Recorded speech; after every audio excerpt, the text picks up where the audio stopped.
Hello everyone, we will now be starting. So I would like to kindly ask you guys to put your phones away and direct your attention up to the top here. Welcome to the STEM Pathways discussion panel. My name is John and I will be your panel moderator for today. Today we're joined by students from University of Toronto, Waterloo, and McMaster, who will be sharing their experience in their university life and their own study tips. We're also joined by Dr. Park, right here in the middle, a current IB physics teacher at Dr. G.W. Williams Secondary School. He has a PhD in biomedical engineering from University of Toronto, also a master's and bachelor's of applied science in chemical engineering. The goal of today's panel is simple, to give you an honest look at what life as a university student is really like, from study habits and workload to managing balance, friendships, and personal growth. Everyone in this room is going to make choices that shape the next 4 years of their life, where to go, where to study, and who to become. This discussion isn't about perfect answers. It's about hearing the reality behind the choices, so when it's your turn, you'll make informed ones. Let's start by having each of our panelists briefly introduce themselves. Your name, your university program, and maybe one fun fact about you. Let's start with Emma right here. Hi, I'm Emma. I currently go to the University of Toronto and I'm a first year engineering science. One fun fact about me is I like to draw in my spare time. Hello, my name is Pranav. I'm in second year engineering science at U of T. One fun fact about me is I have a dog. He's very cute. That's fine. Okay. My name's Dr. Park. Something not everybody knows. Let's see, I used to ride a motorcycle when I used to live in Vancouver. It was a lot of fun. I got into a crash once and I broke 5 ribs, 2 of them in 3 places. Or was it 3 and 2? Probably 3 and 2. My name's Logan. I'm a first year systems design engineering student at Waterloo. And one fun fact about me is I could probably play something cool on this piano if they let me. Hi guys, I'm Kevin. I'm a first year chemical engineering student at the University of Waterloo. And one thing that's interesting about me is in high school I started a business and I made around $2,000 in profit. Hi everyone, my name is Divya. I'm in my second year of the health sciences program at McMaster. And one fun fact about me is I have 5 fish. Awesome, lovely. Thank you everyone. Let's get a round of applause, guys. Come on. Lovely, okay. Let's jump straight in, shall we? I want to start with an icebreaker or a personal journey for everyone. So, let's start with you, Pranav. Looking back at high school, did you know what major or program you wanted to go into in grade 9? I did not at all. I knew it was probably something either comp sci, because I had a friend who was really interested in comp sci, and that was it. But then I actually took my first physics course with Dr. Park, and he won me over in physics. So yeah, that's why I chose to do. I'm probably going to major in engineering physics, which is a stream in my program. So yeah, so fun fact. So that was during grade 11 when you finally decided on doing engineering science, eh? To be honest, I decided when I got my offer because I didn't know if I would get an offer. So. Oh, so you applied to all different programs such as comp sci as well as engineering science. Yeah, I applied to Waterloo CS, Waterloo Computer Engineering, McMaster Engineering, U of T Engineering, TMU Engineering, and yeah, that's it. Wow. Which ones did you get accepted into, if you don't mind sharing? Everything except for Waterloo Computer Engineering. I see. So that was that the deal breaker for you? What do you mean by deal breaker? Is that why you chose engineering science instead of comp sci? To be honest, I chose it's not a good answer, but I chose engineering science because my friends went there. And if you have your friends going, it's just a bit more comfortable. And also, one thing about the engineering science program in particular is the first 2 years are general, which means it gives me more time to think what I want to do.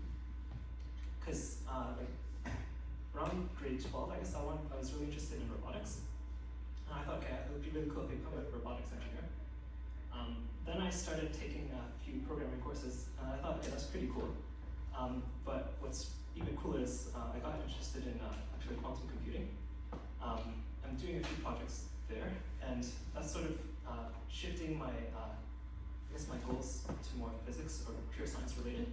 So that's kind of why I like my program, because the first 2 years they're sort of giving me a chance to explore what interests me. Right, yeah. As you can see, it took a lot of narrowing down here, eh? Yeah. Sure. So I know a lot of our audience members today are in grade 9, so maybe this might resonate with you. I also want to speak to Divya about this. Did you know what major or program you want to go into in grade 9? When I was in grade 9, I knew that I wanted to major in like a health sciences course. I wasn't exactly sure where I wanted to complete my undergraduate degree. So I think something that really helped me is going to like the open houses and looking at the course websites, like looking at what your first year, second year, third year courses look like.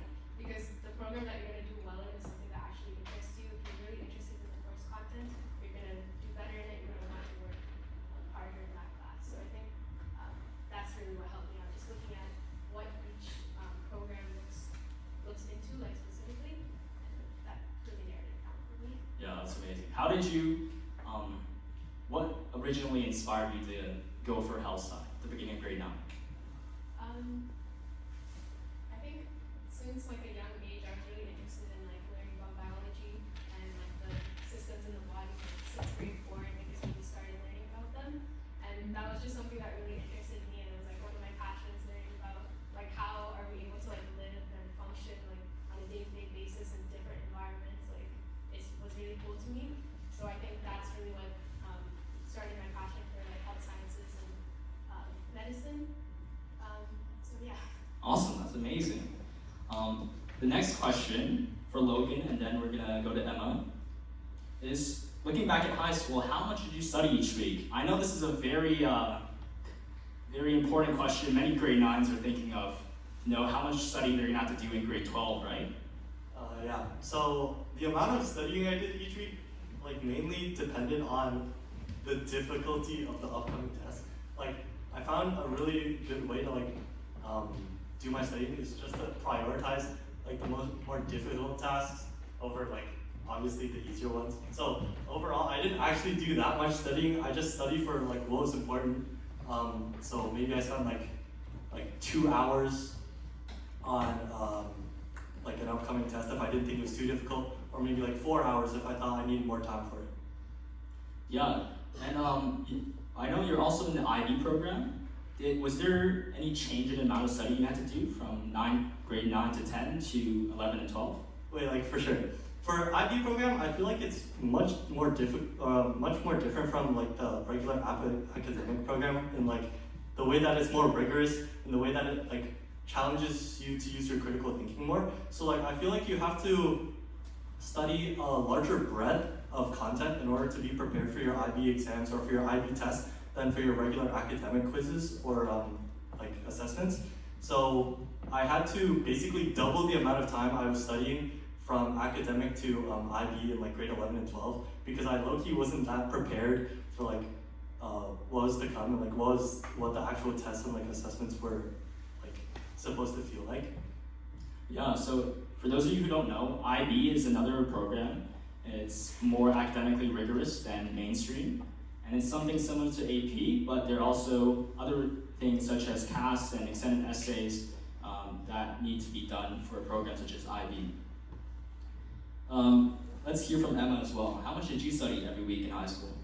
I'd say like I gave, if there wasn't a big test coming up, I think it's really solid to at least do like at least 30 minutes for the courses that you find are difficult and not like intuitive or that you can study for. So for example, like for English, I genuinely didn't really know how to study for that one because that one's kind of like writing exercise. So for me, like I wouldn't put that much time into it because I didn't feel like I would get much out of it back. And also this comes to like how exactly you're studying for things, because a lot of the time it's not enough to just like read over your notes. It's actually way better. Like if you're doing a test, your best bet is just to do past tests, because right then, like when you actually have something that you're applying your knowledge to, your brain like when you see the test, it's familiar, and also your brain when you're actually it has something to apply it to. Like you'll think that it's important. So for me, like let's say I had a chem test coming up, I think I'd spend around like maybe 2 hours reviewing notes and then like 1 hour to 2 hours depending on how hard it was, just doing like past tests, and that was usually enough for me to get like a really hard. Of course, it differs from person to person. Yeah, for sure. I know how you mentioned you don't spend a lot of time on English studying, but which subject did you spend the most time on then? Chem and physics, but that was just because I like those subjects more. I think, yeah, definitely, it's kind of hard because the subjects I like, I want to spend more time on, but obviously that means that I'll be spending less time on the ones I didn't. In my case, it worked out really well because I think with chem and physics, like if I really thought about it compared to my other courses, there was actually quite a lot you have to memorize for chem. Whereas with something like math, it's when you kind of have like the basics of mathematics, a lot of things can be kind of like built upon on the test. So doing practice questions, it's way faster to study for math than for chem. Yeah, that's awesome. I'm sure that's really relatable to many of you here. Moving on to the next question. What was your preferred learning style for Kevin? Thank you for the question, John. My preferred learning style, I think, depends on different people. Learning styles depend on different people. For me, it's the learning style that I prefer is when I can absorb the information the best. And this is through interactive experience. For example, if the professor or teacher is just explaining to you, you won't get much because you're not really applying the knowledge, like Emma said. You're really just absorbing the knowledge in your brain.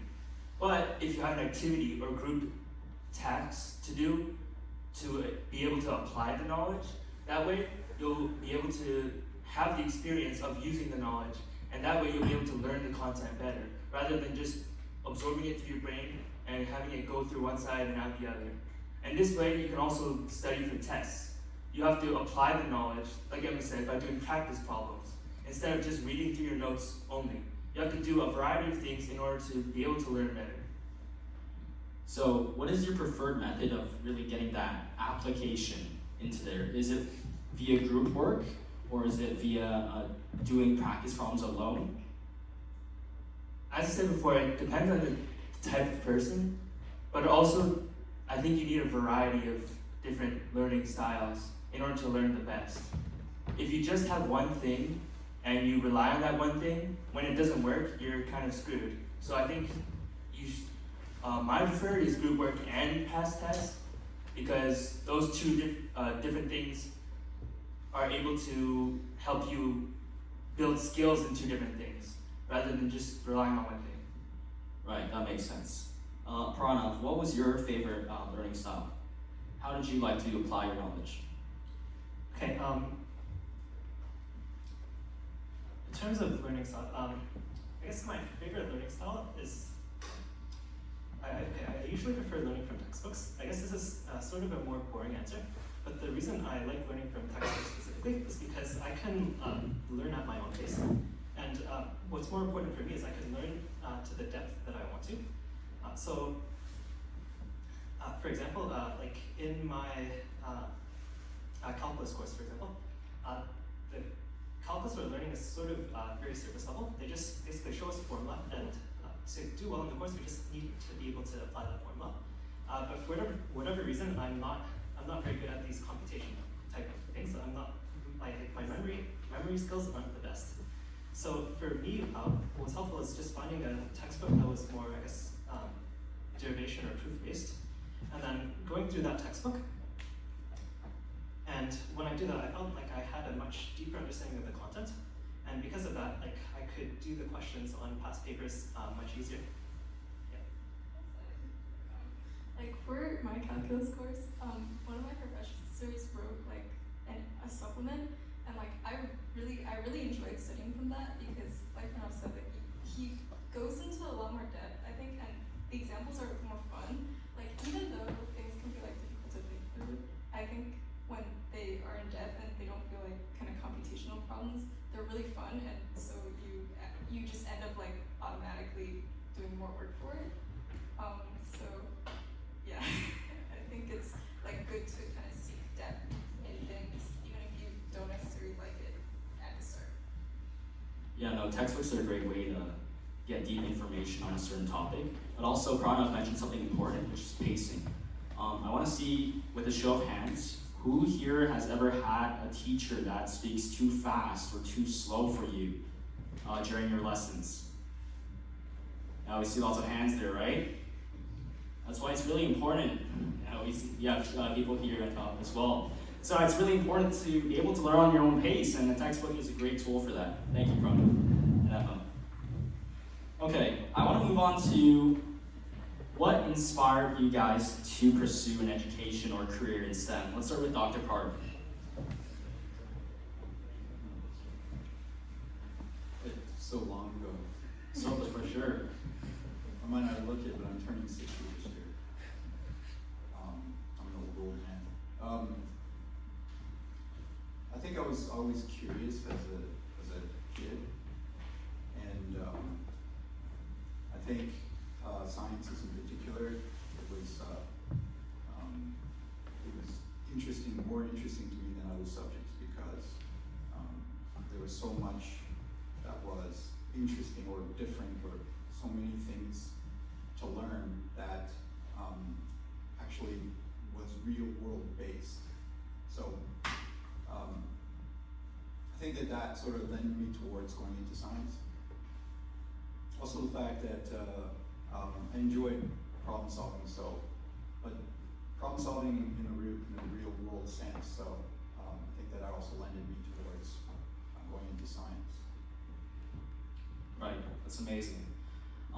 Some would say that's a purpose that you went for to pursue an education in STEM. However, 58% of youth say they lack purpose in life now. Why do you think this is the case for the new generation? 58%. 58%, yes. To what? They believe they don't have any purpose in life. Purpose in life. Wow. Okay. Well, I think we're all. I think when it really comes down to it, if you think about things, if you're intelligent and inquisitive, then at some point you're going to start thinking about the purpose in your life. If you're not that inquisitive, you may never think of that, right? So people who don't think of it might have an advantage where that doesn't get in the way. But if you do happen to think of it and wonder, what am I doing here? That's going to be a challenge because everybody's going to have to find their own answer, and this is how we get through life. We find what makes sense and we act on it, and we move forward. Right? Would you say it's a good idea to try to push this question aside, to not think about it? Would that be a good option? Well, there's lots of ways not to think about it, right? Play piano, and play volleyball, you can do math, you can do lots of things that, so that it doesn't become an issue. I mean, you might be wondering, but it doesn't become a main issue. Okay, well, something related to that though is motivation. So a lot of students I've had, if they struggle, it's because they're not motivated in the academic setting. I have lots of problems with the academic system as it is. But how do we help students and young people, young and old, be motivated, right? And a lot of times I think if you have a purpose, then that's often a great source of your motivation, right? So in terms of purpose, honestly, I think if you take a look at the surveys done of our elderly people in our societies and our communities, they often refer to what amounts to making connections, to your members of your family, to the community, think if whatever you do, if you try to bring that in as a component of what you're trying to do. So for example, one of the reasons I became a teacher was, I wanted to be able to work with people, like, on a daily basis. When I was doing science, when I was, a scientist out in the States, it wasn't as collaborative as you might think. It's very solitary. And so, as a teacher, I work with kids every day, and if and as a, maybe I'll put it this way. When I was working as a scientist, an engineer, inventor, or whatever, it was mostly in my own head, okay, in solitary. And you might be going down the wrong path. Your ideas might not work. But if you could spend your whole day, whole week, month, year, even a career doing something that's actually incorrect, that may not work out, and somebody does an experiment and shows this. And I didn't like that feeling, that I could be wasting my day. And so when I got into teaching, what I was hoping for, and it did come true, is that I felt like every day was useful. Right? I spent every day in a useful way. As somebody, somewhere in the school, some student, I helped somebody, right, through that day. And that gives me a lot of purpose. Right, yeah, helping others.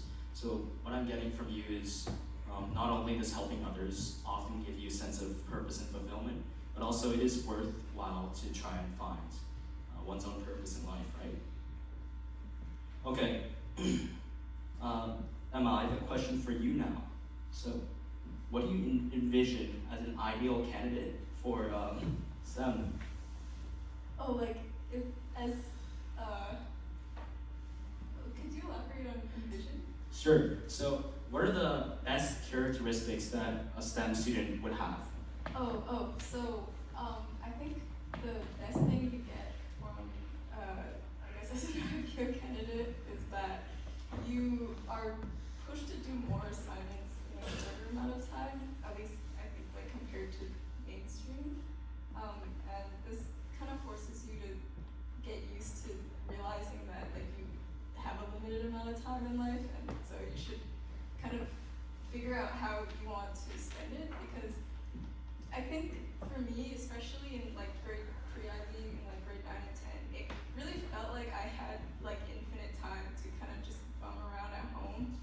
And I think it's very valuable to bum around at home, because I mean, like, life should just be all about work. Like, at the end of the day, most people get jobs so they can have free time and spend it on things that they want to. So I think that just made me realize that, like, in IB, there's a lot of things that you have to do, a lot of assignments that are due, there's a lot of quizzes, more than mainstream would have. So it kind of forces you to really think about, like, how much time, if I want to have free time, how can I get through all my work and then have that free time?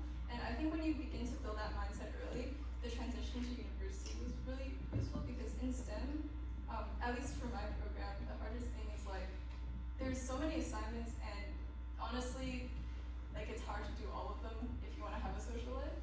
So if you kind of think about, like, how to get all your work done, or at least get enough of your work done to the point where you can have a social life and have fun, then I think that's what IPO gives you an advantage over, like, just doing mainstream. I think AP as well, like, anything that forces you to just do more stuff as, like, a high school student is valuable, because then you know how to handle when you have to do a lot of stuff. Sorry. Okay. No, that was perfect. That's a great answer. Yeah, time management is a pretty important skill for a student going into a STEM career and profession. I want to talk to Logan next about what was your biggest regret and biggest success in high school? My biggest regret, biggest success. I feel like a good answer for my biggest regret would have to be not deciding, like, sooner. So I was, like, struggling a lot with indecision while I was in high school. Like, believe it or not, I dropped out of IB and got back into the program 3 different times on 3 separate occasions throughout grade 10 and 11. So obviously I was like really unsure about where I wanted to go in life, right? I feel like this kind of regret is like something you sort of just have to like live with. I don't think you should push yourself to make a decision if it doesn't feel natural to you, because like at some point if you try and do that, you're not gonna like end up where you want. And I feel like it's okay to sort of like marinate in your indecision for a while and try to find like the correct choice on your own. Like throughout time, like just going through more experiences in high school, like learning what it's like both in academic and in IB really helps shape your decision about like where you want to go. Because honestly, at the beginning of high school, I was also unsure about whether or not I even wanted to do STEM. But I was just like, whatever, we ball. And I just went through high school, and eventually at the end, I figured out that, oh, I want to do something, at least something in STEM, right? So I chose Waterloo. I feel like just like going through experiences, you don't have to stress too hard if you're like unsure about where you want to go. Just trust that you'll make it out at the end, and even if you're still unsure, just choose the option that lets you, like that gives you the most options. For my greatest success, like just making it through high school, man. Like making it through high school is a success on its own. There's a lot of people who aren't able to like at least like get where they want at the end of high school, right? As long as you become like the person that you think satisfies yourself, like maybe it's not like the ideal perfect version of yourself, someone who like is like a decent human being someone who has the options open to them that you want at the end of high school, then I think you're doing fine. I think that like succeeding is different for every person. For me, it was just making to the end of high school with like fairly high grades so that I had like options open to me when I was applying to university. Is that reassuring to you guys? Are you guys reassured? I'm sure a lot of you guys have indecision because you're all here today to learn more about university and STEM careers. Kevin, what was your biggest regret and biggest success? Thank you for the question. My biggest regret is not meeting more people and not getting to build relationships with those people that I wanted to. There's a lot of classes you'll have to take in high school, a lot of different teachers you'll have to meet, and a lot of different classmates you'll have to take those classes with. I think it's really important to build those relationships and talk to different people in order to see their perspective and learn more about the world. One of my biggest regrets, and that's why it's one of my biggest regrets, is because I didn't get to learn the different driving factors in what other people have. And I didn't get to build those positive relationships with my teachers because I didn't talk to them much. I just took my classes. And the reason why that's important is because you get to learn a lot more and you'll get to have those connections for the future if ever you need some more help. But one of the biggest successes that I had was finding out what I want to do. You guys are all young adolescents, and high school is 4 years where you get to find out what you want to do by experiencing new things, by joining clubs, by trying out projects, by talking to other people and building relationships. And as a young adult, I also have lots of time to do that. And that is a great thing to do, and that's one of my biggest successes because I figured out I want to do engineering. I want to go into applied science and make stuff and build stuff. So that's my biggest regret and biggest success. Awesome, amazing. So I want to move on to some career insights. So let's start with Pranav. As a second-year university student, have you prepared or have you been accepted into any internships yet? I have not. Actually, I interviewed yesterday. So I went to a hackathon yesterday. And it's for this company called Boson AI. They were leading the hackathon. So they have they have a language learning model. So it's a text-to-speech model. And basically, during the hackathon, you can go in and just talk to one of the interns, and they would give you essentially a mock interview. So I had one of those yesterday. To be honest, I got grilled, but that's okay. That's one of the great things about, I guess, being young, and it's just like you have so many opportunities. You might not even realize them, but you should just take them. It's okay. You're gonna fail, but that's okay. That's one of my biggest learning moments from first year is just like I really wanted to do research out of first year. Unfortunately, I didn't get anything at U of T. But one thing I sort of got used to was getting out of my comfort zone and basically just cold emailing like a bunch of profs. And again, profs, they don't really take first years, or they might if you're like really exceptional. But I guess I kind of was late to the game, and maybe my skills weren't like the best at the time. But like just by sending out random emails to different profs, I got interviews. I talked to these professors, and as a consequence of that, I become, I think, much more confident. Like I can go up to someone random and then essentially ask them questions about basically their life. And you'd be surprised how willing people are to talk about themselves. And in doing that, like developing that skill, I found it extremely helpful because there's like so much to learn from just the people around you. And on the topic of internships, I'm applying right now. I'm mostly applying for research positions at U of T, so I'm interested in quantum optics and quantum information theory, so I'm applying there. Also machine learning, but yeah. What about you, Divya? You are also a second-year university student. Have you been accepted to any internships yet? So as of last year, I'm conducting a systematic review researching virtual reality for educational and medical students and patients in oncology. So the way that I got this like internship, it's not really like a summer program, it's more like you do it throughout the year virtually. So I'm working with like a UCLA medical student and pathologist. So we're just working on like writing systematic review, like reviewing articles and things like that. But I think the most important thing to know is how you get these positions. You have to show initiative in any of the opportunities that you do have, because like for me personally, I tried the cold emailing and everything. It's really difficult. You have to be early, you have to spend a lot of time applying to many of them and like researching all their work and everything. It takes a lot of time, but you'll never regret like applying to too many. Like that'll never be your regret, oh I wish I didn't apply to so many things. So you should always like keep trying to apply to as many as you can, and eventually you will hopefully get one. But the easiest way to do it is make connections with the people that you do know. So for me, I was in a club, like an education-based club, and I was always like working with my like superiors, like the presidents of the club. I was always showing initiative, like showing up to things and presenting my ideas and trying to like I don't know, build a good relationship with them. And by doing that, they know that you're a good student. You're somebody who wants to actually like achieve something, and you want to like do something with your life and succeed. So if you do things like that, they'll remember you and they'll be able to present you with other opportunities and connect you with the right people that have opportunities for you. And that's, I guess that would be the main takeaway. In whatever you are doing, do your best in what you're doing. Choose things that you're interested in, so you will work hard in them. And if you work hard, opportunities will come.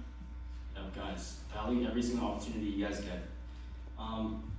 I want to move on to what extracurricular projects would you recommend students take on? Let's start with Emma here.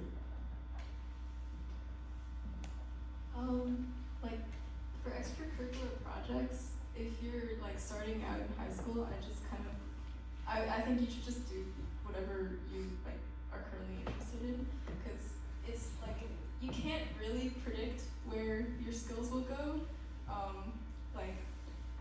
When I was in grade 9, I wanted to be an animator actually, and I think I had to learn a lot of like different. I spent a lot of time researching different like drawing tablets and like what type of tools to use, as well as like software. So I've actually like gained a couple skills and kind of like just breaking down how to. I think I grasped how to use software better or like faster than I would have without that experience, because like I don't know if any of you are interested in digital art. Like the learning curve is actually pretty steep to like learning what software you're using. So you'll realize that a lot of your hobbies actually bring you a lot of transferable skills. So when it comes to extracurriculars, especially if you're like grade 9, grade 10, you have a lot of time to explore like where your passions can take you, and it's also way easier to spend time on things you like. So I think that's my first advice. But then my second one is like I think you should really do like nonprofits and things to volunteer for your community. First of all, like when you're applying to university, they'll always ask you about these kinds of experiences. Like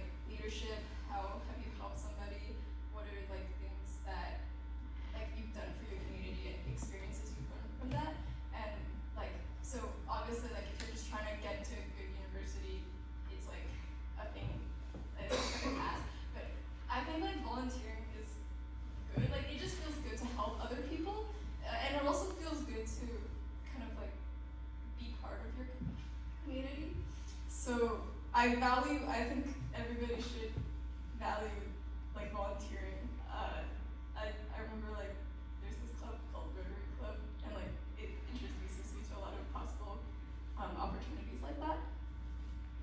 Okay, yeah. Not only university, but also scholarships. You guys need extracurricular projects for future scholarships that you guys want to apply to, which can hopefully alleviate some of the debt that does come with university. Dr. Park, what extracurricular projects have you seen students do before, and anything that was particularly interesting to you? I think in the end, it doesn't matter. It's much like what you said. Find something you're interested in, because then you'll be eager to learn and to work hard and spend a lot of time developing skills in that area.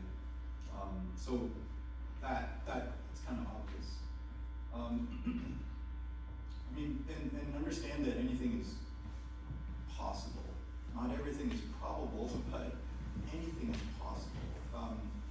For example, one student of mine, when he was 14, he was bored, so he decided to start an internet company. And then it got really successful. And so by the time he was 15, somebody wanted to buy it, and so he sold it. And then when he turned 16, he got bored again, so he started another one. So that student went on, he got into Yale, and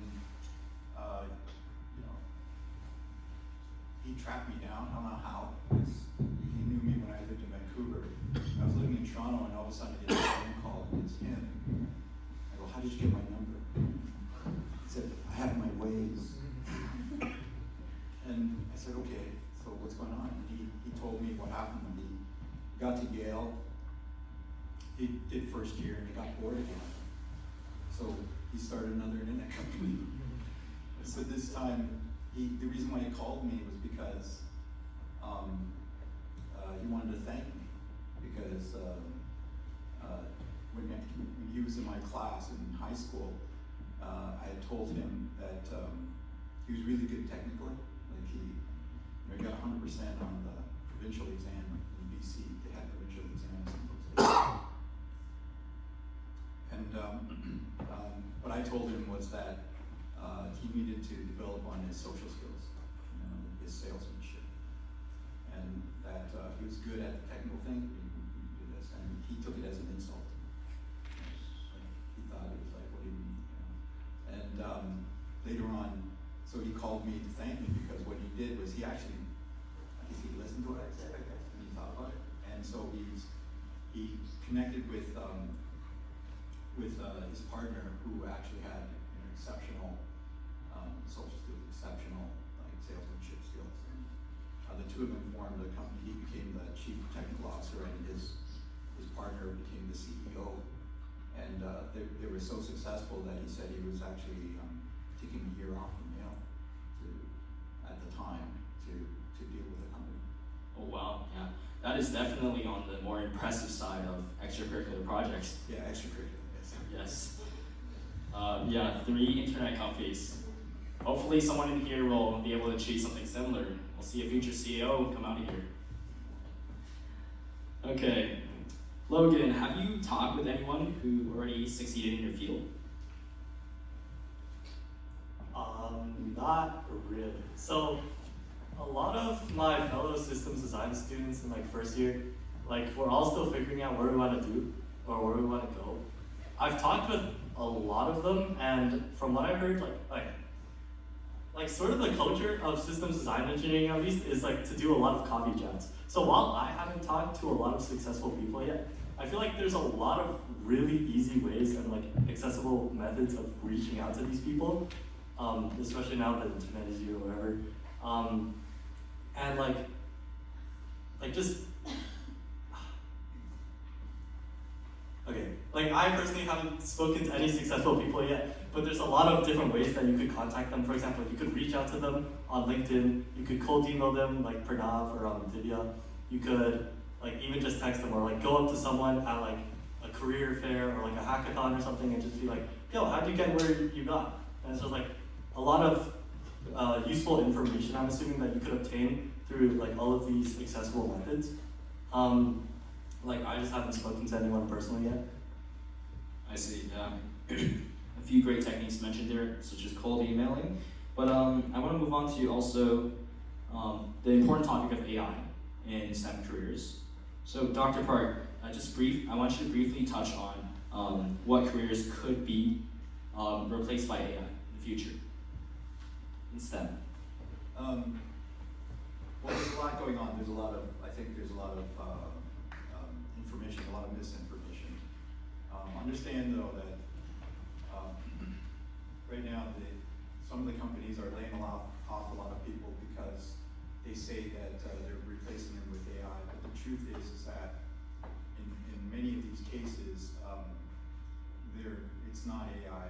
That they're just using that as a cover story because what happened was during the pandemic they overhired, especially STEM workers, and they overhired and they needed to get rid of them because they weren't really productive. And if the CEO admits to the world that yes, we overhired, then it's not a good story for them. So instead they say we're going to implement AI to replace these people, and that's a much more palatable story to the shareholders. That being said, though, there is improvement. There is in just the last year, there's been significant improvement in the large language models and the actual what they're capable of doing. The biggest issue is the fact that they will hallucinate. And if you're not familiar with that, it means that they just make up things. When they don't really know, they just make up things, right? So large language models are prone to hallucinating. And in addition to that, they're based on what's on the internet, the information, the data that they're built on the internet. And we know that the internet isn't necessarily full of the best ideas or the best ways of thinking. And so AI is always going to be limited. Right? And what won't be limited, though, will be people who will be facing with AI and making use of it. Somebody who can actually work with AI, and I think that's where a lot of STEM opportunities will be. Yeah, so AI won't necessarily replace, but it's going to help some people to excel. Yeah, there's going to be a lot of use of AI, but it's not going to necessarily replace entirely that particular job. Right? And that's people are generally finding out. There have been studies recently by MIT and other places, and what they're finding is that only 5% of the situations where they implemented AI did it actually improve profitability at these companies. Everywhere else, it actually made it worse. Okay. Right, that makes sense. We're about to move on to our section about the IB program. Is anyone in or thinking of joining the IB program? Raise up your hand. Okay, we have quite a few people who actually wanted to go into the IB program, and many of our panelists have actually finished the program already. So, firstly, if you guys don't know, in IB, there's something called the IA. It's going to be a lab, and it's going to be a lab that you design yourself, and you're going to type a report for that lab. And some people have mentioned that it has some similarities to university labs and their structure.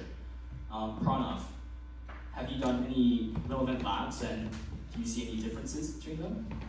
Yeah, so I think, so I'm in engineering. In my second year of engineering, basically we have to write a lab report every week, and it's equivalent to the length of an IA. So basically, you guys have a few months to write your IA. We have to basically come up with an IA every week. So actually, one of my favorite things about IB was the IA, because there's actually two things about the IA that I liked. One was like complete freedom, well, almost complete freedom, because compared to other stuff in IB, it's very like cut and dry. You just have to go, write your tests, do well on the exam, and then that's it. Like there's not much opportunity for group work. There's not much opportunity for learning outside of the course content. So that's why I kind of like the IA, because I got to learn. Basically, I got to be creative. And I would say in university labs, it's sort of similar. It's not as free as the IA. Like you're given a lab manual, you're given a procedure, you do an experiment, you get results, and then it's just a lot of. Have you guys like heard of uncertainties and stuff like that? Okay, so those basically when you have a measurement, you can't be sure how good your measurement is, so you have to account for that. And the labs we're doing, they end up getting. They're not the most complicated, but there's just so much data. It's really annoying to do. But since I've already done it like a couple times with my chemistry IA and my physics IA, I found it wasn't actually too bad. It's like again, it's laborious, but it's not the first time I'm doing it, so it's relatively quick. So I'd say especially compared to people who did not do IB, I noticed they were kind of struggling. And I was like, oh, this is like another Tuesday. So yeah. Okay. Yeah. Labs in university do seem like they're a lot more fast-paced. Now, in IB, the CAS project I previously mentioned, it's an extracurricular opportunity for you to develop your skills outside of school. Emma, what was your CAS project and how did it help you? Oh, so my CAS project was our school's coding club hosted a hackathon. I think, like, I guess, in my opinion, I think CAS is kind of like, I think out of all of the things you have to do for IB that are special for IB, I think CAS is kind of the most useless one. Because, yeah, like, it's IB's way of kind of saying, like, their students are so, like, they start their own thing. But in reality, I don't even know if they check. But at least for my CAS project, I thought it definitely helped me. It was like a pretty grand scale project. I'd never done anything like that before. I didn't take that much of a leadership role. It was mainly kind of like the coding club like president at the time did a lot of work, and then a lot of the other people designed lessons. I hosted an event as well, which was valuable in the sense that like I got to learn how a lot of people can collaborate on one project, and like different events have to be scheduled together and things like that, which is good. Yeah, I don't have the most positive things to say about I think the CAS side of IB. CAS stands for Creativity, Activity, Service. So in that activity, you're meant to fulfill all three strands of those requirements. And in terms of your CAS project, was it helpful in your university applications at all? Yeah, it's so yeah. Sorry, I probably should have started with like elaborating more on CAS. So it's basically you have to do a specific amount of kind of like volunteering. Like I don't think it can be paid, but like you just have to complete specific tasks outside of your schoolwork under creativity, activity, and service. So like for example, the hackathon would have gone under creativity, and then service would be things like volunteering. So like if you're volunteering at a homeless shelter, you can put that as your service task, and then activity, I remember I put like badminton and things like that. So it's just like tasks that they make you do. So CAS is good in the sense that now you have extra motivation. So like for example, in high school, you need 40 hours of extracurriculars, and that's like it. Whereas with CAS, it's like you're just gonna end up being forced to do more, so then you'll just have more to talk about. And I think that was the benefit of it. Yeah, it can definitely help with your university applications. I want to move on to Logan now. I know Logan, you dropped out of the IB program last semester, grade 12. Yeah. Was it worth it, and why did you drop out briefly? Okay, so again, this comes back to my point about indecision. I dropped out 3 different times and got back 2 different times. So that means I ended up dropped out. My main indecision was about whether or not IB was actually like worth it, right? Because IB, oh my god, there's so much work to do. You have to do IAs, all of that, and I wasn't sure if that it was really worth like the prestige of doing it above like academic. So in the end, I dropped out because in grade 12, I feel like I already got everything IB had to offer, right? So I feel like the main selling points of IB are the fact that it builds your work ethic, it builds your research skills in the form of IAs and all the other projects you have to do, and it builds initiative, sort of, in the form of CAS, although Emma disagrees a little. And then, so I feel like by the time I got to grade 12 second semester, I had already accomplished all of these things. I already went through all of the exams and whatnot, and built my work ethic by studying hard for them. I got my high grades because IB also gives you conversions, and I was able to become satisfied with who I became at the end. So I was like, oh, IB doesn't really have anything more for me. I don't really want to take French. I don't really want to take business. Both of these subjects do not interest me. So instead of doing that, I'm just going to drop out of the program in my very last semester and avoid these courses and take something I really like instead. Like, for example, computer science and academic. Because if you drop out mid-semester, mid-year, you can still keep your IB courses if you really want to, and you can still be with your friends. You just don't have to be in the ones that you don't want to be. And the only problem is I didn't get my diploma, but from what I know, it doesn't really affect your admissions into university anyways, as long as you're not applying to the US. So it didn't affect my pathways or options or whatever anyways. Yeah, for extra context, with the IB program, you do get an extra diploma, and this is most useful for international universities. So, we do have half an hour left. We will be moving on to more general guidance and questions for our panelists here. Divya, what is one skill you think is most important in STEM, other than technical knowledge? There's a lot of skills that are important in STEM. But I would say that the biggest one that a lot of people overlook is communication skills, your ability to network with people.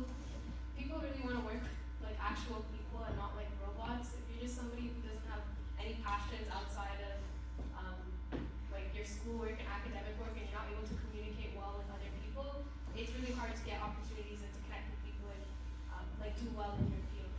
The way you do well in your academic work is you also need to get connection with people to get more support in your work, or to get job opportunities. You need to connect with people and do well in your interviews and things like that. So I would say outside of academic work, you really need to have good communication skills and the ability to network with people, I would say. Yeah, communication is often overlooked in STEM careers where there's more of an academic focus, where there's a clear right or wrong in most cases. Emma, how should students approach failure or setbacks that are often inevitable in their university life and experience? Oh, okay. So for me, at least first year, it's pretty rough. Or it's not it's not I think, I don't know if any of you guys are on Reddit, but I think the loop of applying for university, a lot of people will kind of look for it on Reddit, and then you'll see a lot of people being I'm really screwed, this is the worst decision of my life. And I think that really comes from you get a lot of opportunities in university and you have a lot of tasks, so you will end up failing a lot. That's just what happens when there's a lot to do. And I think the best way to look at it is university is kind of like a marathon. There's always gonna be things you perform worse than you wish you did, but you also have to realize, you have to pay attention to what you've accomplished. I remember, I don't know, it's only been kind of a month and a half of first year, but even though I feel super overwhelmed, I think looking at all I've learned, I feel really accomplished in the sense that I feel I really learned a lot in a month. And so I think it's kind of just important to remember that you're not worthless just because you failed once, and also that your life is long and you're gonna fail a lot anyway, but every time you pick yourself back up, you're becoming a better person, you're learning how to deal with failure in the future, so it's a great skill. And also, you also, it's way easier to learn when you mess up. At least for me, if I get a question wrong when I'm doing the test, I just it's hard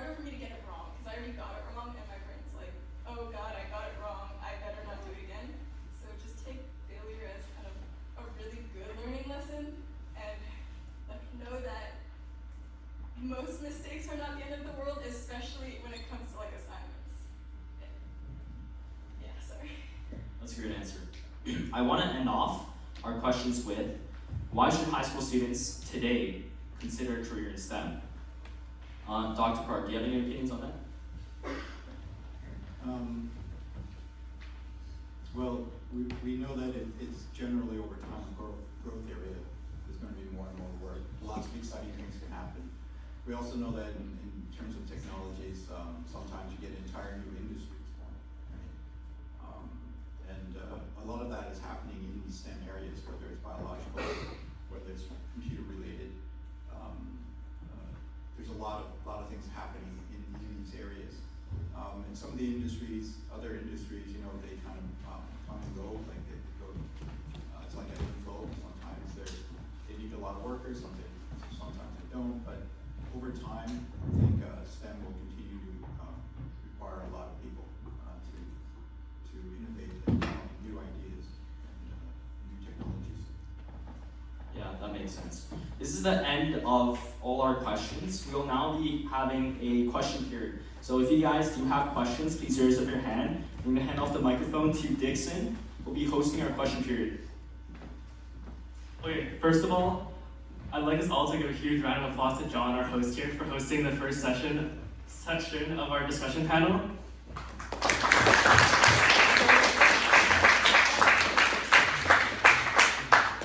I hope you all had some valuable takeaways and learned something that you will use for the rest of your life. But if there's anything we missed, and you guys have some burning questions that you want to ask our speakers here, please raise your hand and John will come to you with a microphone.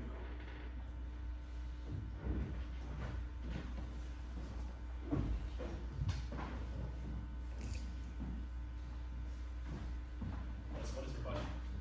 So as university students, I understand that there's like a lot of clubs and other extracurriculars in the university as well. I'm just wondering if you are in any clubs, like what are you in and what's it like being in? I did archery and kendo. Hey, there's a lot of clubs in university. University is so much bigger than high school. Mine, Waterloo has like 200 plus clubs. I'm in Waterloo Rocketry, so we build rockets and compete in a competition. Even as a first year, if you have no experience, you have something to do. I'm currently designing valve adapters for the rocket. You can also join fun clubs, just to meet new people. I know there's like a lettuce eating club. You just race to eat ahead of lettuce the fastest. Like, isn't that so cool? And you can join athletics clubs too. I'm also doing karate club. Like if you're also interested in sports, there's like a bunch of sports teams, but usually like if you're not national level, it's really hard to get into the actual team. There's also clubs for those. Like for example, I'm in the badminton club, I'm also in the poker club, and depending on what university you go to, Kevin brought up like rocketry team. That's called the design team for engineering.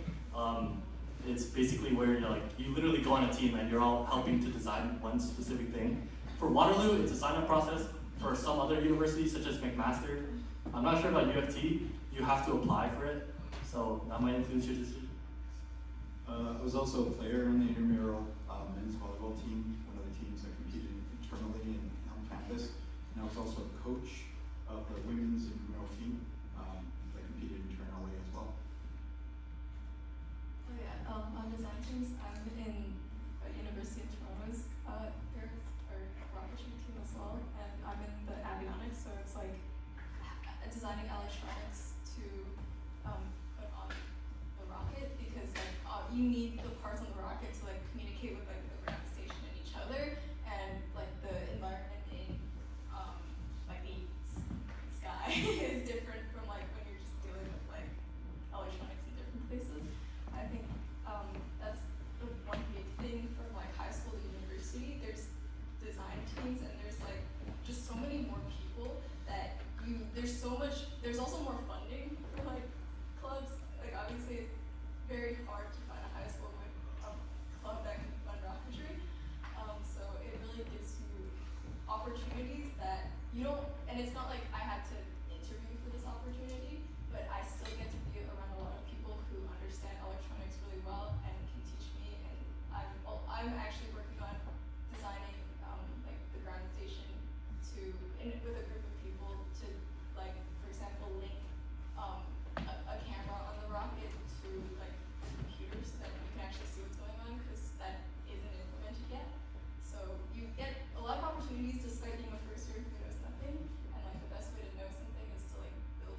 So yeah, thank you so much for sharing. Those are all great experiences. Generally, clubs are really, really good opportunities for you to kind of find yourself and connect with multiple other people. And joining clubs really early kind of expands your horizon and gives you options to see what you like or what you dislike. Don't worry if you feel like there's not enough clubs to join or there's not going to be a sort of club that matches your interest. Again, you can always create a club as well. It's a great entrepreneurship experience. Do we have any other questions from the audience?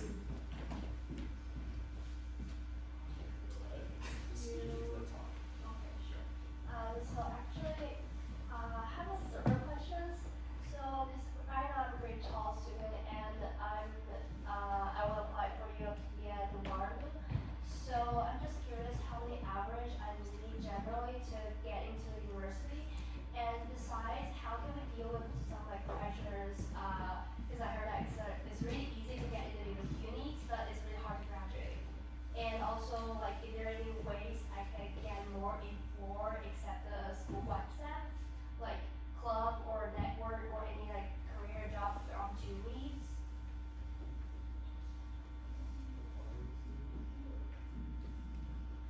So your first question was about averages, right? Wait, I kind of want to ask your average, but that's probably not a good idea. Can I ask if you want to do like computer science or engineering or like? Actually, my main goal isn't something like programs about STEM. I'm planning to get a business or like CCIT what is about like social media and communication, but it also includes something like computer science. So I guess requirements maybe a little bit lower than CS or like engineering. The average is kind of like a finicky thing. I think for applying to university, I think it is 70% average. Like if you don't have like an AIF, which is like the supplementary application where you put your extracurriculars, I don't think your program doesn't have that. So I think it's 70% average, 30% like luck, and I think the base average you need is like just like as long as you're above an 80, I think you're already pretty solid for getting into your program. Beyond that, your other questions were, where you could find more information about universities, right? Yeah. Like talking to university alumni or like current university students such as like us, for example, is like a great way to like understand it because we've been through the ropes, the alumni have been through the ropes. You can find a bunch of their contacts on like LinkedIn. I'm like, as Dr. Park said, a lot of people are really willing to talk about themselves because they love talking about themselves. So all you have to do is go up to them, like go onto their profile, try messaging them, being like, I'm interested about this part of university. Can you tell me more about it? And I'm sure they'll reply to you in like 1 to 3 business days. Sorry, what was your last question? So like how to deal with the pressures at school, like learning pressures, like how to balance your learning and also your social life.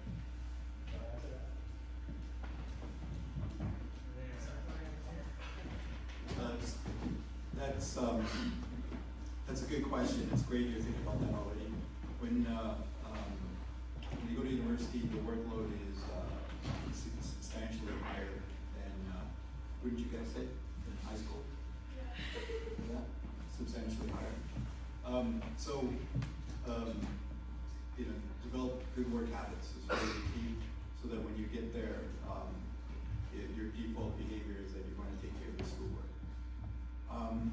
Check in with yourself all the time in terms of do you have a balanced life? Because you're going to need downtime, you're going to need time to socialize, you're going to need time to entertain yourself, rest, and so forth. Get some exercise, all of that stuff. It's just something you have to constantly monitor and keep thinking about, am I doing too much of this or not enough of that? And develop those work habits, they're key. This is just a kind of a more concrete thing. Like, definitely start using a calendar of some sort, and also make a to-do list. I think that was like I didn't have this in high school, and that was like a mistake. Cause like even if you don't have that many things to do in high school, when you don't have a calendar and you don't have a to-do list, your brain cannot hold all the things you have to do at once. And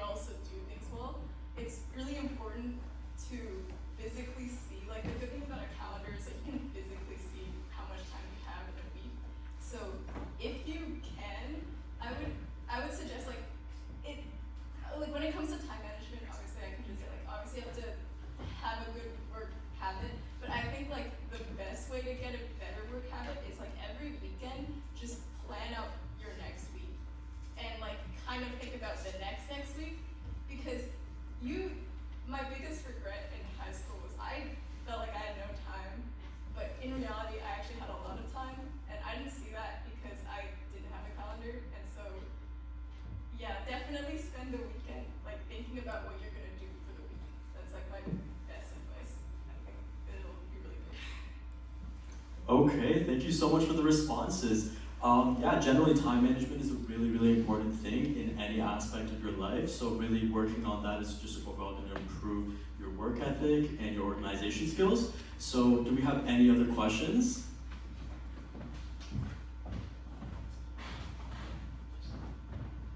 So I'm in grade 8, and everyone's telling me that I have to do IB to be like successful. I know, yeah, okay. So, do I have to? Because I don't really want to do it. Like, I just want to like have fun, but I want to get good grades at the same time. And also, Absolutely not. IB is like, okay, imagine like Fortnite Battle Pass, bro. Like you can get to the top. who do you think I am? I don't know. You can, bro. Like listen, IB is like the cherry on the cake. Okay, it's not mandatory at all. Like the people who say that you need IB to be successful, like probably aren't in high school yet, because what you get out of high school is like what you put into it, right? All IB does is it makes high school harder, and like that's good for you if you want a harder experience and you want to be able to like grow more and learn more from that, and you think that's like the correct environment for you to do that. But if you don't think that you're gonna thrive in a more difficult, more rigorous environment, then don't do it. There's like so many opportunities that are still available for you in academic that you don't need IB to do. Also, what were all of your GPAs? Like GPAs for university usually, for averages in high school, it's like, do I answer that? Like, after all conversions, I had a 99.6. I think when I was applying, it was like 97 something. But I think conversions are kind of broken, or like, I think with IB, it won't hurt you to maybe give it a shot. Like, you're in grade 8, so you're like applying for pre-IB. IB doesn't actually start until grade 11, so like, you can give pre-IB a shot. A lot of people, like some of my friends, they just transferred out of IB in grade 11. I don't really think it impacts you that much, like in applications. Like I don't know if you mentioned it, but I think it's worth the experience if you're. And a lot of people got bad grades in grade 11 IB, like diabolical bad grades, like 20% bad kind of grades. But they still got, I don't know if any of you guys are like into investment banking. There's this one guy, he like got into Western Ivy, which is like really, really good. And like it just shows that like it's really flexible, okay? Like if you don't think it's for you, there's genuinely no shame in doing that. Like life is not all about academics. Your life experiences will be worth more than you predict. But I also think that like it's hard. It's very hard to say. Like, I'm so happy that you're thinking about this right now because I had no thoughts on my burning grading. But like, never think that like you'll be too dumb to do it until you've done it. Because like, how can you like know? Like, I wanted to be an animator because I thought like math was cooked. But then like, look, I really like it now. So it's really hard to tell until you've tried it. I say give it like a year at least. But like look into like IB is not necessary to be successful in life at all. Alright, thank you for the responses. I just want to clarify, IB is not necessarily a bad thing. Like there's nothing like distinctly bad about IB. If you want to go into IB, that's great. You can try it out for grade 9 and 10, but IB is just like the amount of energy you put into something is the same amount of energy that you're going to get back. So it's like Newton's third law, right? Every action must have an equal or opposite reaction. So the amount of energy you put in is the same amount of energy you're going to get back. So if you work really hard, you're going to get positive results from that as well. Yeah, I love that analogy about what you put in. You get what you put in. Like there are merits to IB. It's just about like what you think that you'll thrive in. What are you interested in? I say try it out for grade 9 and 10, and then most people I know dropped out after grade 10, after pre-IB, before IB actually started. And it's really good because in pre-IB, like they give you more information. Like you get to learn more than people who are not in IB, but it's not necessarily, it doesn't give you all the stress that comes with IB. Do we have any other questions? Person in the back.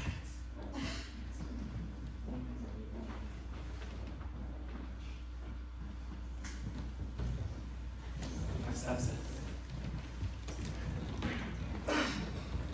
So my question is AI related, sir.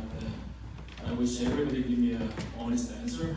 So as a parent of a grade 9 student, I'm wondering as a university student how do you use AI ChatGPT to help your assignment, and to what extent, and how do you strike a balance between helping your assignment with actual learning yourself? Actual learning. So how do you strike a balance? Yeah, I think AI can be great if you use it responsibly and properly. So one thing you should not use AI for is substitute, basically allocate your brain to ChatGPT. So I used to do this, I noticed this in first year. Like I had a problem set, I got stuck. And obviously first year is like pretty intense, you have a lot of stuff to do. And I thought, okay, if I just see the solution, how ChatGPT explain it to me, I can learn a lot faster, that's what I thought. And then, but then at the end of the year, I thought about it, and I thought, okay, I can't do problems as quickly as I could before. So I came to the conclusion, okay, maybe I'm becoming a bit dumber from using ChatGPT. So like this year, I pretty much almost stopped using ChatGPT. So if I'm learning something, what I find ChatGPT really good for is if I go and I say, okay, I'm trying to learn this, here's a topic, find me PDF resources on this. And the advantage of doing this is because GPT will usually pull out like university lecture notes and stuff like that, and those are credible sources. So like, it isn't gonna like reading those PDFs. You aren't gonna get like hallucinations from GPT. And another thing, especially when you're learning something new, you don't really know when GPT is going to hallucinate and give you something basically a bad response or an incorrect response. So you have to be extremely careful. So I think to summarize, also one more thing, just as a funny story. So I had a group project this year, and basically we had to write a proposal for a paper basically. And then it was a group project, right? So we kind of split up the work, and then I saw this one paragraph, the introduction paragraph, and it was written so terribly, like it was actually garbage. So I was like, okay, I put this through an AI generator, or like not AI generator, like AI detector, and then it came up like really high. So you can definitely tell when AI writes something because it usually does a pretty bad job, and it's very distinctive. And I was pretty mad at that because like I was putting in a lot of effort in this project, and then only for like some person to like do a really bad job on one part, it's kind of frustrating. So.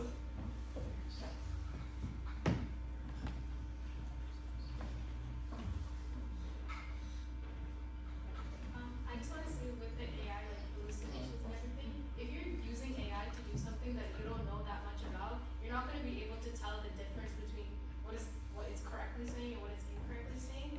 Like I can say from my own experience, like I've done like group research projects, and the people who use AI to write them, first of all, you can definitely tell it's written not by a human, and also they're not able to answer like the teacher's questions about your work like very well. Like if you're actually reading through these research articles and like synthesizing the information yourself, that's really where the learning is coming from. It's not coming from you reading the already synthesized work. Like if you're generating that work by yourself, like if you're creating something, you're gonna understand it a lot better than if you use AI to do that. And you can really see a like stark difference between people who use AI to write things and people who don't. Like for example, I'm part of a like journaling club, and we write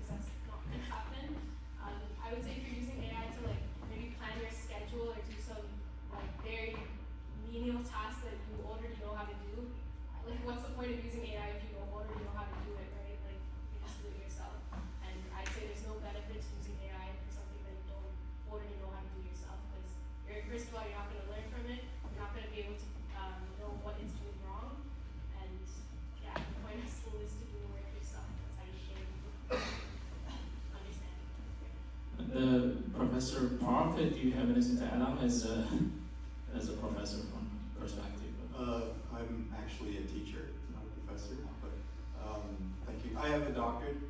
Yeah, doctor part, or if you like. Sure. Okay. Yeah. So first of all, there's numerous studies that show right now that extensive use of AI, like LLM, like large language model chatbots, to learn is actually reducing people's ability to actually perform well. In other words, their learning, the ability to learn is actually decreasing with use. It's pretty horrible. Okay? And numerous studies are showing this. Right? You don't want your kids to learn through AI. Right? Okay. That being said, one thing that I've just discovered. So last year, if I put in my problem set in physics, so IB physics, grade 12 physics, put a question in, I think 40% of the time it would just give me garbage. Right? It's not even English. Okay? That was last year. So ChatGPT, OpenAI upgraded to 5.0 just recently, a few months ago. That model, as well as Gemini, I tried Gemini as well, the latest Gemini, it can handle those questions now. It can actually solve and get the correct answers. Okay? So they're getting better. And eventually it'll be harder and harder to tell that it was written by, because they're working on trying to make it mimic humans more and more.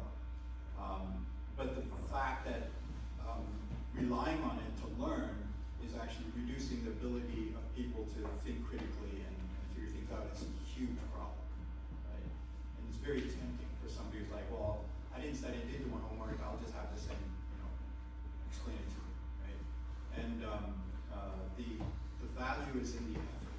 So, and multiple people and studies have been showing this, that you learn by making the effort. If it doesn't take much effort, then you probably won't learn much. Okay? And in order to learn a lot, it takes a lot of effort. Okay? That's where the biggest benefit is from trying to learn something. In addition to that, one area that I've heard a couple areas where the large language model AIs, we have to make a distinction. There's AI, which is a general term, and large language model LLMs, which is what currently is ChatGPT and so on. Large language models is very limited in certain ways, but they're very useful in others. So for example, if you're trying to prototype a website, you don't care about its maintenance, you don't care about whether anybody can go in there and understand the code, which is not something you want for something that's going on production, that's going to go live. It is good. You can prototype it, you can put something up quickly, so it's great for that. But relying on that as your code, as your production code is foolish, because you'll need to maintain it, you'll need to upgrade it, you'll need to change things, and it just will not be manageable. People will not be able to do it because it's just full of so much redundancy and things that are actually incorrect, all sorts of things, but somehow it manages to get it to work, right? So prototyping, it might be okay, but it's not a good way to actually build up code from a foundation. The second other thing where it actually might be useful is a literature search related to what you were saying, asking for a PDF, right? But you can do more than that. You can actually ask for papers, right? And then if it's able to compile and find all these papers for you, that's a huge savings in time. Okay, well, that's for very specific situations. Right? It's not necessarily doing the learning for you, but it's saving you time and doing the menial task of which papers do I need to look at when I want to learn about this. Okay, so does that help with your question? Okay, thank you guys so much for answering the question. Thank you for the question. I know we had one more question. That's all we're gonna have time for today. Thanks for coming. So I actually have two questions. The first one is I'm really worried about university admissions, and so do you guys have any advice for writing a good application?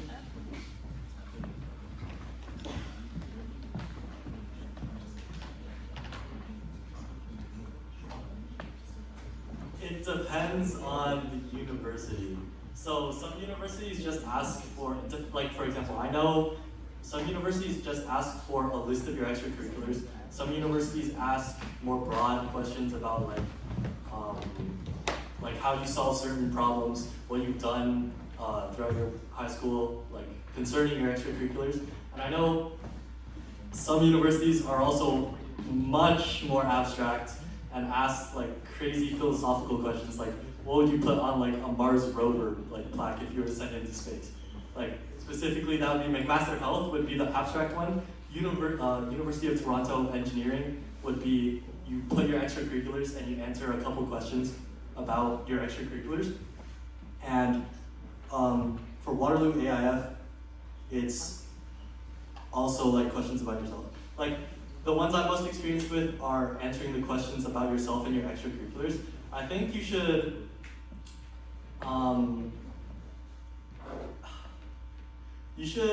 be honest about what you've done in your extracurriculars, because what they're looking for, I think, is how it's impacted you as a person and how you've learned from like what you've done. So they don't just want you to say that, oh, I did this back in high school. They want you to say, I did this back in high school, and here's what I learned from it, here's what I gained from it. Because they want to like accept a student who's capable of learning further in university and not someone who like peaked in high school, right? So you should be honest about why you did the extracurricular, what it's done for you, and basically just like try to like give them your impact. Like for McMaster Health Science, if anyone wants to do that. Yeah, I'm just curious, what program are you like planning on applying, like health-based or more engineering? I'm really interested in like engineering maybe. I don't know, maybe engineering or health science. Okay, so I can't really speak to like the engineering like he was talking about, but for like the more abstract like the master type questions, I think don't try to be somebody else that you're not. Don't try to answer the question I think they want you to answer, because you don't know what they're thinking, you don't know what they want from like the students. I don't know what they want from the students. It's very difficult to tell. Just answer it like truthfully and answer in a way that shows that you're somebody who's willing to like learn from your experiences and you actually gain something from them. You weren't just doing it just because, oh, like this is how it's supposed to be done, this is what all my friends are doing or something like that. Answer it like I don't know, some way that's like truthful to you. And if you're like a really reflective person, in my program, that's a lot of our coursework is like reflecting on a lot of things and kind of like taking information, synthesizing it, and like creating something new, and mostly just like a lot of like inquiring, reflexivity, and like things like that.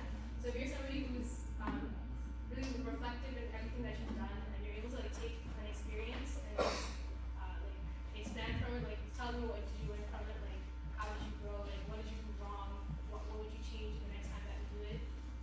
Yeah, if you're able to do something like that, I think write about that. Don't try to impress somebody or write to be somebody who you're not, I would say. And one more thing, university admissions officers look through thousands of applications. You should also try to answer the question in a unique way, in a way that makes you stand out, like telling a story or doing something interesting. If you just write, like, why do you want to go to this university? This university has a great program, and I think it's a good fit for me. A lot of people do that, so it's harder to stand out in a way. And university admissions officers look through many people who write like that. So you have to try to find a way to be yourself, to be honest, but also to be unique and stand out in a group of many applicants. Also another point, like on Kevin's point of like admissions officers reading like thousands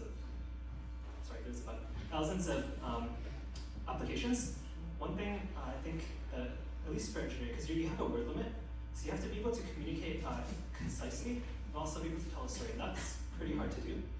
So I think what was most helpful for me is I wrote down a few drafts, and then I got a bunch of my friends, I got my parents, I got my sister to look over it and basically drill it and take out anything that isn't important, and basically just explain what you want as succinct, as like, concisely as possible, because you can imagine these admission officers, they're reading like thousands of a day. So you want to make yourself, you want to make it extremely clear what you're trying to say. Yeah, okay. Thank you for all the questions today, guys. Hopefully our responses were helpful to you guys. So today you've heard honest experiences about the challenges, surprises, and lessons behind university life in STEM. If there's one thing to take away from today, it's that success in these fields isn't about being perfect. It's about staying curious, adapting, and building habits that work for you. Thank you to our panelists for sharing their stories today, and thank you to everyone here for listening and engaging. Everyone, please give a round of applause for our panelists today.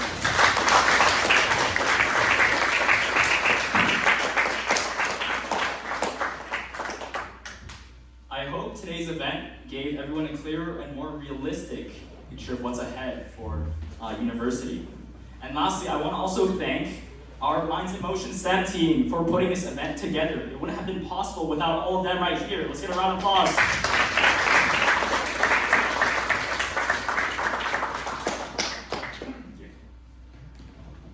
Yeah, guys, so it is 4. We did go over time a little bit, but it's okay. You guys can start to make your way out the door, and thank you guys all for coming. Thank you so much for coming. I want to give a special thanks to John for being our host and our moderator today.